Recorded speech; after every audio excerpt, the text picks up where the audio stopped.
The Dig review. Carey Mulligan and Ralph Fiennes politely challenge the foundations of British history. It started with a hunch. Edith Pretty and her husband bought a house at Sutton Hoo, the estate of which contained several large mounds of earth. For years, there had been theories about what might lie beneath: buried treasure, Roman graves, or even a Viking ship, but it was not until after Pretty's husband died that the widow finally followed up on that feeling of hers and resolved to excavate these small human-made hills. What she found was perhaps the most significant archaeological discovery on English soil, and the subject of The Dig, a period piece that Australian director Simon Stone has approached in Merchant Ivory mode. An homage to such films as Howard's End, this gentle and almost painfully polite British drama takes place in 1939 on the cusp of World War I, and it rather poetically places the turbulence of the then-present conflict within the perspective of the millennia of human experience that came before. The characters can feel the looming threat of war, and they surely remember the cost of the previous one, and yet they are humbled by the history they've been tasked with uncovering: a remarkably intact 7th century Anglo-Saxon ship. At the center of this unhurried yet engaging project are two meticulously calibrated performances from Carey Mulligan playing the 56-year-old Pretty, and Ralph Fiennes as amateur archaeologist Basil Brown, who was slightly younger, 51, at the time. Mulligan conveys the inner strength in a slowly dying character, while Fiennes is surly and behind a thick Suffolk accent.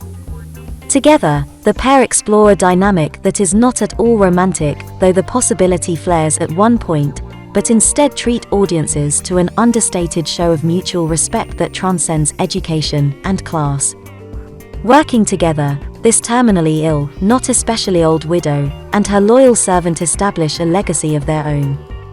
The Dig may have been inspired by a true story, but the age discrepancies do not necessarily matter to Simon or screenwriter Moira Buffany's approach. Mulligan was no doubt cast for the same reason she accepted her role in last year's Promising Young Woman. She's among the finest actors working, and it's a pleasure to watch her explore her range with varied and interesting parts. In any case, The Dig is not a work of rigorous history, even if rigorous history is one thread of its many themes.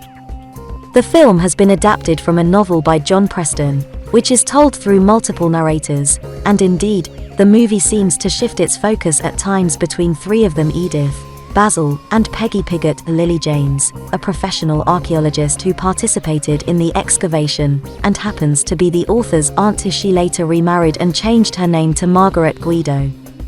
At various points, Stone and editor John Harris, an experimental chap who's done some very aggressive work for directors Danny Boyle and Matthew Vaughn, disconnect the dialogue from the footage in which it is spoken, letting characters' voices proceed or otherwise float disembodied from audiences' view of their sources, giving the film a dreamy feel. Combine that with slightly wide-angle shots of characters wandering through honey-colored fields or all but embracing in nature, and one gets a Terrence Malick-like feeling from the material, although the story is mostly linear by comparison. The Dig is mostly concerned with the politics, sex, and class, of course, but especially those of the experts and museums vying for acclaim of the Sutton Hoo operation. It is not especially interested in the treasure itself. The film opens with Basil's arrival at Sutton Hoo House, where Edith tells him of her hunch. "I have a feeling about this one," she says, standing atop the now famous mound where the ancient vessel will be found. Basil did not actually begin with that hill, nor was he paid as much as he demands here, but the movie's makers want to stress that he was an unsung hero of the Dig, and that he was later elbowed aside and denied credit by stuffed shirt types from the British Museum, who may have been as snobbish as the movie implies, but were right to be interested, and even possessive of such a consequential find. Okay, if you like this video, don't forget to click like and comment down below. See you in the next video.